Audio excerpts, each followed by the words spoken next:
La radio sur les rails, un projet qui roule en partenariat avec la communauté de communes de la vallée de Chamonix, SNCF Voyageurs TER Auvergne-Rhône-Alpes et la région Auvergne-Rhône-Alpes.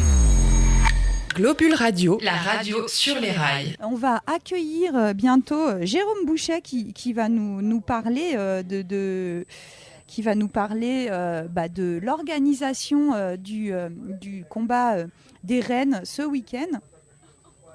Il est là, Jérôme. Je le vois arriver. Il dit bonjour à Gérard. Ils se connaissent, bien sûr. Bonjour, Jérôme. Bonjour. Ça va ? Installe-toi avec nous. Merci. On est en direct, toujours. Tu sais, le concept de cette émission, c'est qu'on propose une émission en direct depuis le train en mouvement. Et ça y est, on est dedans. Alors, on a accueilli déjà Thomas de Voissou, qui nous a dit qu'il avait beaucoup de travail pour fabriquer les cloches, notamment pour le combat de rennes. On a accueilli Gérard, que tu as croisé. Et puis maintenant, on t'accueille toi. Merci beaucoup de venir alors que tu es en plein montage de cette grosse manifestation qu'est le combat de rennes. Donc, bienvenue à bord et merci de nous rejoindre. Donc, toi, tu es élu à la mairie de Servoz. Tu es délégué au cadre de vie, aux travaux, aux bâtiments communaux, à la voirie, à la signalétique. C'est ça ? Ouais, c'est ça. Beaucoup de choses sur une étiquette. Oui, je suis premier adjoint au maire et je suis pas mal de dossiers sur l'ensemble de la commune. L'engagement, alors au niveau des pompiers, c'est depuis tout petit déjà. Quand j'étais gamin, j'étais déjà passionné par les pompiers. Donc après, quand j'ai eu un peu de temps disponible et puis l'âge requis pour rentrer chez les pompiers, j'ai fait ça tout de suite à Chamonix en 92-13 par là. Et puis après, l'engagement au sein de la commune, c'est venu petit à petit. J'étais déjà souvent bénévole dans les associations depuis qu'on habite à Servoz depuis 1998 maintenant. Donc toujours un peu dans les associations. Au début, la foire aux moutons, les combats des rennes quand ils ont lieu tous les 4 ou 5 ans à Servoz. Il y a aussi le don du sang. Enfin bon, il y a un petit peu. J'aime bien participer. Ça permet de rencontrer plein de gens. Ça donne un bon coup de main au village. Et puis après la vie municipale en elle-même, le conseil municipal, c'est venu un petit peu après, depuis 2014, premier mandat. Et puis voilà, en fait la vie communale c'est assez passionnant, assez prenant. Donc une fois qu'on a commencé à mettre le pied dedans, il y a toujours des choses à faire avancer, des nouveaux dossiers, des nouveaux chantiers. Donc petit à petit, ça va faire 2 mandats et c'est bien prenant. Et j'ai l'impression, d'après ce que j'en vois, puis les retours qu'on en a, que ça permet aussi de faire avancer un peu le village. Ouais, c'est un enthousiasme.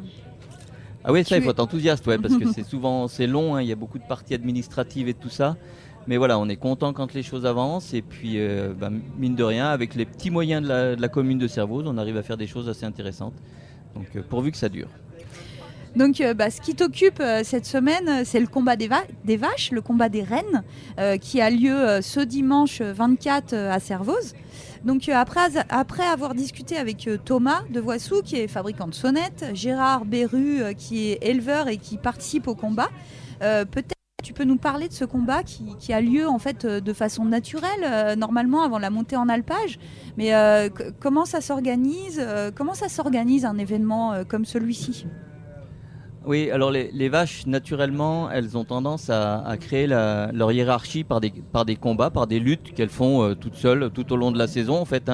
Donc plutôt à l'extérieur, quand elles sont attachées à l'écurie, ça arrive aussi qu'elles essayent de se battre, mais c'est moins pratique. Alors après, c'est les éleveurs petit à petit qui ont essayé de créer une petite fête. Au début, ça remonte au début fin des années 80. Les éleveurs se retrouvaient comme ça entre eux, ils amenaient quelques vaches chacun. Et puis petit à petit, ils ont dit tiens, on va faire plus gros, on va essayer d'intéresser aussi le public et les habitants de la vallée à cet événement. Donc il y a eu les premiers combats qui se sont organisés, alors après avec une petite buvette au départ, et puis après on a fait un peu de restauration, etc. Et puis alors il y avait un tour de rôle qui s'était installé avec les 4 communes où il y avait le plus de vaches noires dans la vallée. Donc c'était Chamonix, Argentière, Les Ouches, Servoz et les Contamines Montjoie. Après, il y a eu une période où il y a eu quelques essais sur le gifre. Et puis, après les contraintes de déplacement de tout le monde, c'était un peu plus compliqué. Et puis en même temps, s'est développé le combat international, donc celui qui a eu lieu l'année passée à Chamonix. Voilà, avec l'Italie et la Suisse. Voilà, donc avec le Val d'Aoste et le canton du Valais.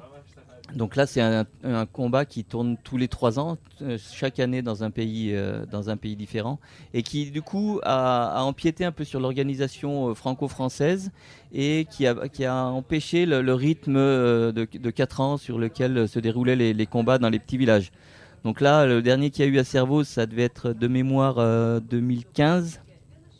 Donc ça commence à dater un petit peu, mais entre le Covid, les confinements et puis le combat international qui vient se greffer à Chamonix, du coup quand il y a un combat à Chamonix, il n'y en a pas d'autres dans les autres villages. Ah oui, quand il y a voilà. le combat international. L'année dernière, il n'y a pas eu de combat dans les petits villages, c'est ça? Ouais, non, c'est ça. C'est soit l'international à Chamonix, soit l'international à Aoste ou à Martigny, et un combat dans la vallée de Chamonix ou au Contamine. Donc bon, cette année, on est ravis que Servoz accueille ce combat des rennes sur le pré de l'église ce dimanche 24. Et il y a combien d'éleveurs à peu près qui viennent, combien de vaches? Gérard nous disait qu'il y avait à peu près 6 catégories, enfin pas à peu près d'ailleurs, qu'il y avait 6 catégories de combat. Alors exactement, j'ai pas le nombre d'éleveurs, mais j'ai le nombre de vaches. 68 vaches pour cette année. 68 vaches. Alors ils ont restreint un petit peu parce que l'urbanisation grandissante du village de Servoz nous a fait perdre un petit peu de terrain, notamment où étaient attachées les vaches. C'est au dernier combat. Maintenant il y a des bâtiments de logements collectifs, donc on peut plus mettre les vaches à cet endroit-là. Donc ils ont réduit la voilure. Que 68 vaches, surtout des éleveurs Vallée de Chamonix et un petit peu ailleurs de Haute-Savoie, mais voilà, il n'y a plus de Savoyards ou de gens d'Isère qui venaient aussi pendant un moment. Donc là, 68 vaches. Moi, j'ai recensé 5 catégories. Il y a 3 catégories de vaches selon leur poids. Donc les vaches, c'est des vaches qui ont déjà eu des veaux, qui sont des mères. Mm-hmm. Et puis après, il y a une catégorie pour les génisses de 3 ans qui attendent leur premier veau. Et puis après, les génissons entre 1 an et demi et 2 ans et demi qui viennent aussi pour le combat. Ok, et pourquoi c'est important pour Servoz de perpétuer cette tradition et de prendre part à la tradition? Alors parce que Servoz est peut-être un des derniers villages ruraux de la vallée de Chamonix. On s'aperçoit que les 3 autres, au moins les 2 autres communes, Chamonix-les-Ouches, sont plus tournées vers les événements sportifs ou ludiques. Valorcine a encore un côté rural et traditionnel, mais avec moins d'éleveurs peut-être. Et puis l'envie des éleveurs du bassin de vie de Servoz, parce que donc on retrouve Joseph Deschamps qui est dans la plaine Saint-Jean, un enfant de Servoz mais qui habite sur la commune des Ouches. Marc Ouvrier-Buffet qui est de Servoz, et puis Jean-Louis Cros qui sont tous les 3 du comité d'organisation, qui ont envie de pérenniser cette animation.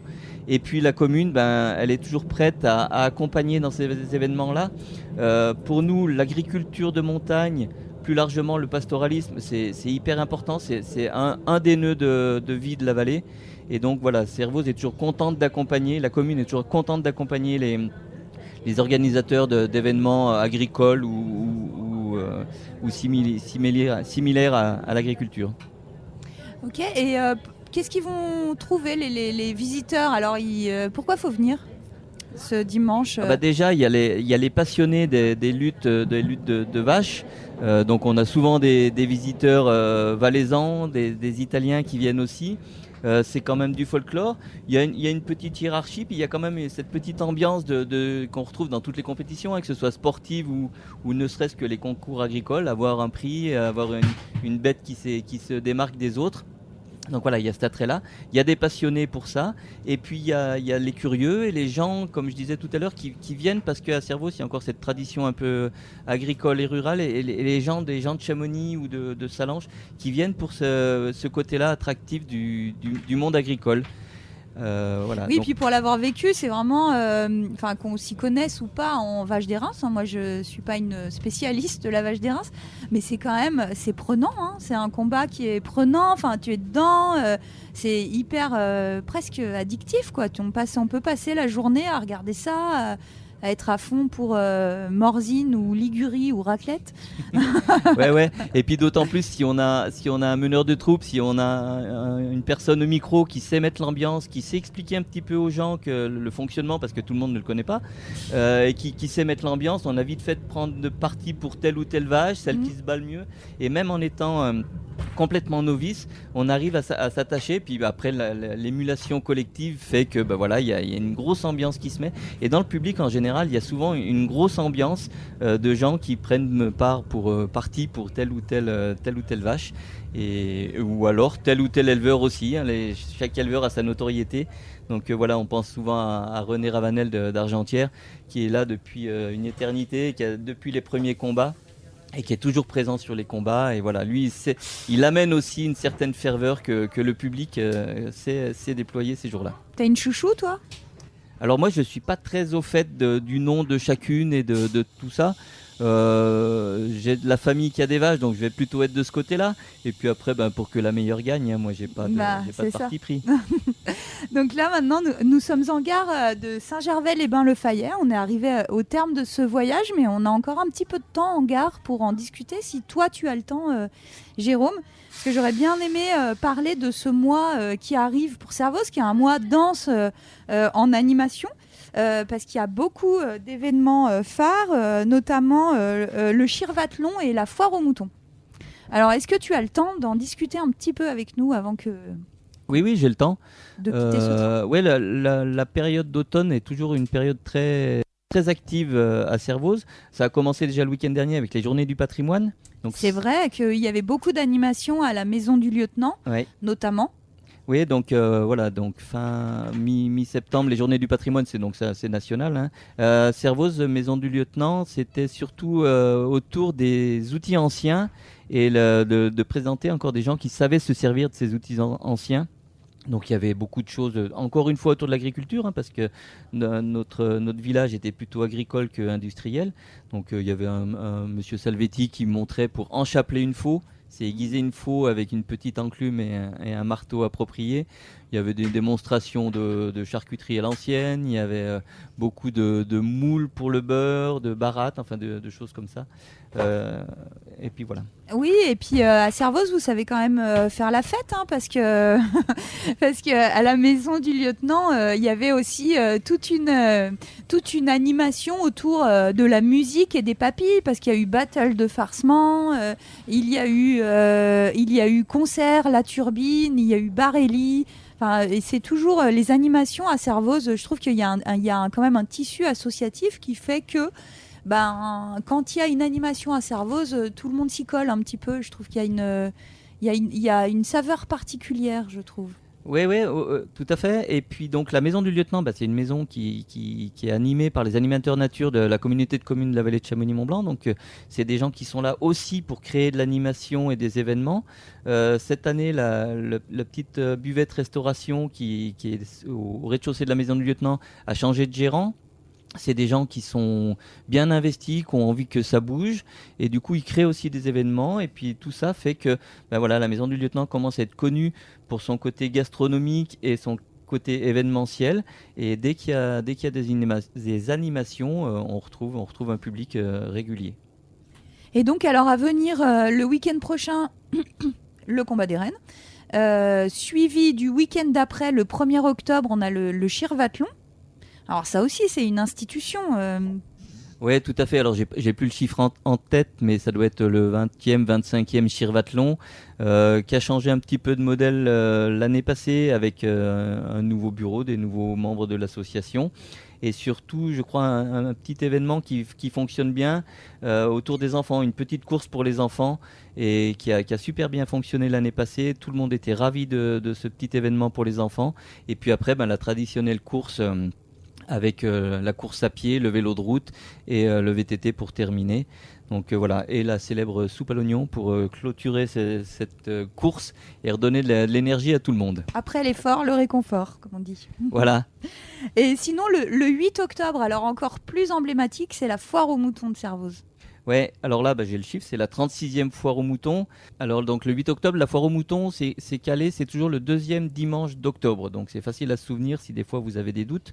Et puis voilà, donc on repart avec une des plus grosses animations du village. Surtout quand on a la chance d'avoir du beau temps, où on attire une grande partie de gens de l'ensemble du territoire, Haute-Savoie, voire un peu plus loin, des gens qui viennent pour passer une journée ou un moment de la journée du dimanche à Servoz autour des moutons et de tous les stands d'animation qu'on retrouve tous les ans. On a des férus, des bougnettes qui viennent exprès pour les bougnettes, on a les passionnés de cidre qui viennent exprès pour le jus de pomme. Et puis toutes les animations qu'il y a autour, l'exposition de tracteurs aussi organisée par Émilien Prudhomme. Et puis voilà, au départ c'est quand même pour les moutons. Il y a un concours agricole avec un concours de moutons. La remise des prix qui se fait en général dans la salle des fêtes en fin d'après-midi. On retombe un petit peu sur l'émulsion tout à l'heure dont on parlait pour le combat des rennes, avec l'engouement pour telle ou telle vache. Là, les éleveurs sont tout le temps contents d'avoir un prix parce qu'ils ont amené une belle brebis, ils ont un beau bélier. Et voilà, donc ils repartent avec un lot, une sonnette ou des lots qu'on peut retrouver pour le monde agricole. Et ça, c'est aussi un moment qui est souvent pas très partagé par le public parce que ça reste un petit peu confidentiel. Ce serait bien que le public assiste aussi à ce moment-là. Parce que c'est une super journée à vivre en famille, hein. Toutes générations confondues, on mange bien, les enfants voient des tracteurs et des moutons. Oui, les enfants voient des tracteurs, des moutons, des chèvres, des agriculteurs aussi, ça fait partie du paysage. Et puis, y a des petits manèges, il y a des petites activités spéciales pour les enfants. Alors, je n'ai plus le nom en tête de l'organisme qui vient. Je crois que c'est les manèges de la Toupine, c'est possible. Ah, c'est magnifique ça. Ouais, donc ils ont c'est les manèges à propulsion parentale, non? Voilà, c'est pas ça? il y a la propulsion parentale. Enfin, c'est souvent les parents ou les adultes qui doivent entraîner l'activité pour les enfants. Et voilà, ça permet. Les enfants sont enchantés, ils ont un nouveau jeu et les parents s'en occupent ou les adultes qui les accompagnent s'en occupent. Et puis voilà, donc là c'est la grosse animation annuelle de Servoz, de l'automne à Servoz. Et puis voilà, si on a du beau temps, ça va être encore une magnifique journée. Merci beaucoup Jérôme de nous avoir parlé de tout ça au micro de Globule. Merci d'avoir fait le trajet avec nous. On arrive au terminus de ce voyage à bord du Mont Blanc Express. Donc merci Kirstine d'avoir accompagné ce voyage. With pleasure. And I can't wait to join you at the foire, non pas la foire aux moutons, mais aussi la foire aux moutons. Mais ce week-end, tu as pas parlé de la nourriture qui est disponible. On a des beignets aussi. Non, au combat des rennes. Combat des rennes, donc il y a parce que un repas... là, c'est mon estomac qui décide, tu vois. Voilà, c'est ça. Il est midi bientôt. Qu'est-ce que je peux manger ce week-end? Donc pour le combat des rennes, c'est farçon et rôti de porc pour le repas en salle. Et puis il y aura des grillades qui sont faites à l'extérieur et des crêpes également. Parfait. Ok, voilà, c'est super. On vient pour le farçon alors. Je précise pas qu'il y a une buvette au combat des rennes. Non, on l'a celle-là. Elle est ancrée sur la place.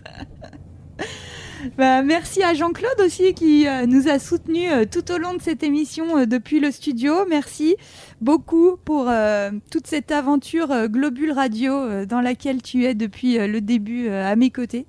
Et mille merci encore à nos partenaires de nous faire confiance et de nous permettre de vivre cette expérience. Merci donc à la région Auvergne-Rhône-Alpes, premier partenaire de l'événement. Merci à la communauté de communes de la vallée de Chamonix qui finance cet événement. Merci à SNCF Voyageurs de nous permettre la mise en place de cette émission. Et bien sûr, un grand merci, un grand big up aux équipes du Mont Blanc Express d'avoir cru et soutenu ce projet. Un merci tout spécial et tout particulier à Blaise Palikowski et Sébastien Gillet, qui, pas du tout effrayés par cette idée, l'ont même pensé avec nous au tout début. Et on se retrouve dans le train jeudi prochain, au départ du Buet, dès 9h57. Et en attendant jeudi prochain, retrouvez cette émission en podcast dès demain matin sur globule.chamonix.radio.